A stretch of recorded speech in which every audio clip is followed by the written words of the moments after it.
Hey, howdy folks, JJ here with another quick tech tip for you. Today we're going to go through replacing the elastomers in your dynamic rocker back. Now I'm using our test chair, but these steps should apply to anything the dynamic back is attached to. Let's talk about the tools you're going to need. First up, you need a 4mm Allen key, a 5mm Allen key, a 10mm wrench, and I prefer to use a 3/4 inch deep socket. However, a shallow socket can work, and you can of course just do it with a regular wrench. I'm going to be using a power tool, but a regular ratchet wrench can do the job just as well. Alrighty, ready to get started on work. Now keep in mind, I'm only going to be doing this for one side of the dynamic back just to make sure that I can keep this video fairly short. The first step is to remove this cover plate up top. We're going to use our 4mm Allen key, remove the 4 screws up top. I've done some homework to make this go a little bit quicker. And once you've got all the screws removed, this cover plate should lift away. Now this cover plate does have an orientation to it. Let's see if I can get the light to catch it. There's a small drill point at the top here, a sharp 90-degree corner, and a beveled edge.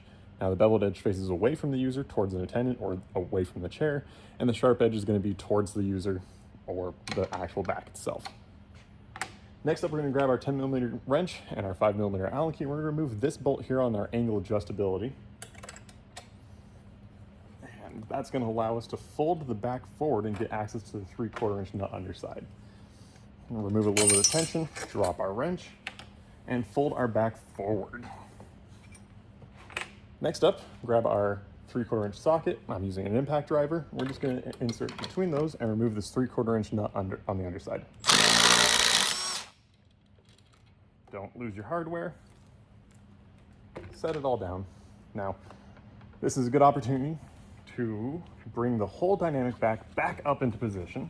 I'm going to put a screw back into this post just to hold us in position. Unlock the dynamic back so that we can fold the whole thing forward. Push this actuator shaft up from the bottom, remove it from the top, set that to the side.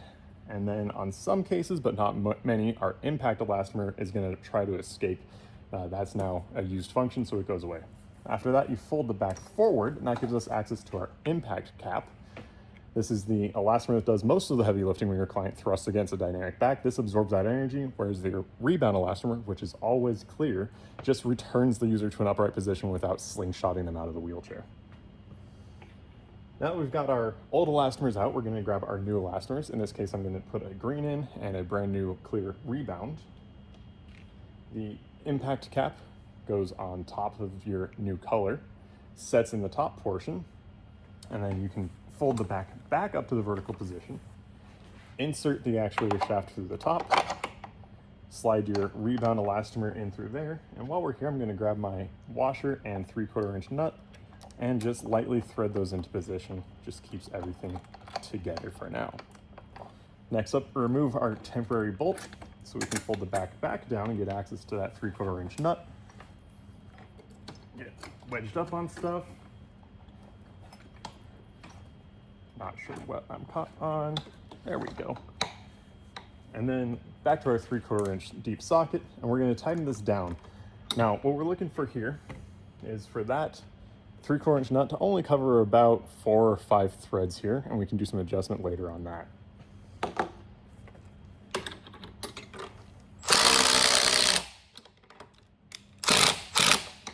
What you can do as well is while you're in this reclined position, you can use the latch plate to kind of see how we're on adjustment. So if it's hitting the bottom, you have to tighten it back down.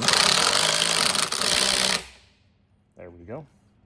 And once you have that latch plate so that it can actually latch and unlatch, slide freely, clearly around, you can go ahead and bring this dynamic back portion all the way back up top, grab our temporary bolt, set it at the angle that you want it to be, put your nut and washer and nut back in place.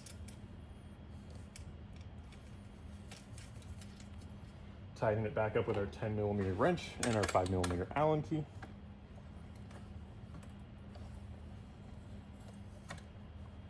Replace our cover plate, again, keeping in mind the orientation. Drill point to the back, drill point to the front towards the user, flat edge towards the user, beveled edge towards the attendant. Get our screws back in place, and then we will do a quick function check and call it good.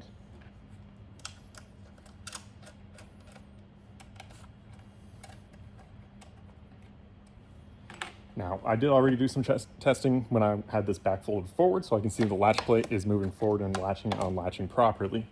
If you are feeling too much tension, you can try and tension that back down with that nut on the underside just to get this free moving and easy to operate. After you've done that to both sides, you've successfully replaced the elastomers in a dynamic rocker back.